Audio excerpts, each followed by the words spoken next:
Visa, the credit card company, was severely criticised during the London 2012 Olympics because they didn't get the cash machines ready for blind people to use them. And they're not the only people who make shopping difficult for people with a sight problem. Lots of other companies, so many other companies, that in fact 17% of people with a sight problem, according to research by Cass Business School, don't like going shopping at all. Professor Vince Mitchell took part in that research, along with Ian Bruce of the RNIB charity. That's correct. He's the vice president of that particular charity. And great work it does too, because there's a lot of work to do. When you think of the global statistics of this, there are 314 million people, of whom who've visual impairment, of whom about 45 million are actually blind. And that figure drastically is set to double by 2030. So the market for the visually impaired is huge around the world, and therefore actually there's a real financial reason why companies should try and make it more accessible to them. We found that actually vision loss is associated with normal depression and of course family stress, but one of the most difficult and stressful situations is actually shopping. So that's what the study focused on, marketer engagement. So just what form do those problems take in the marketplace at the moment?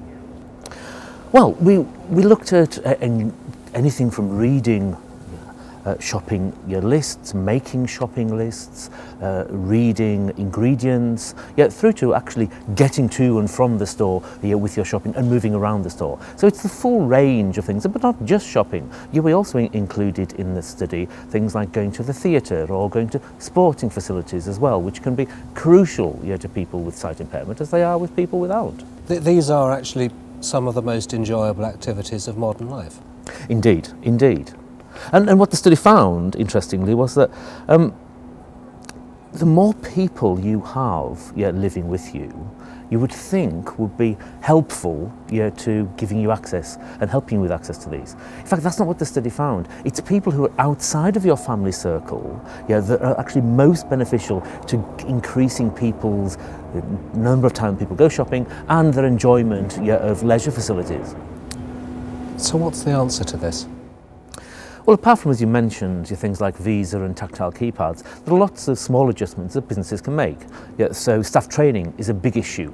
So in all of the service arenas, whether it's the theatre or whether shop assistants, then better staff training on how to help visually impaired without making them feel like a nuisance can always help. If there isn't a braille menu, for example, a waiter should be able to read and feel comfortable in reading the menu to someone. And I think the advantage to this of business is not just about accessing the visually impaired market, but it's also about that topic of corporate social responsibility, because the better they are seen to be towards this vulnerable segment of society, the better will be their corporate social responsibility reputation, and the better the rest of sighted individuals will feel towards a corporation that helps in that respect.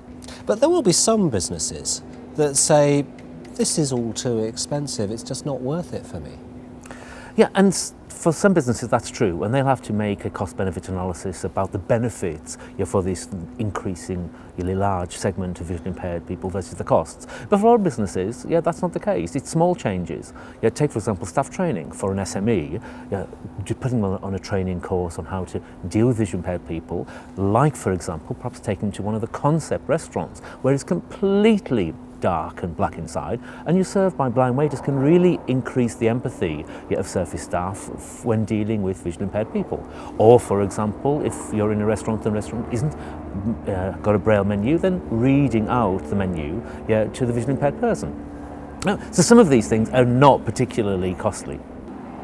Professor Vince Mitchell, thank you very much.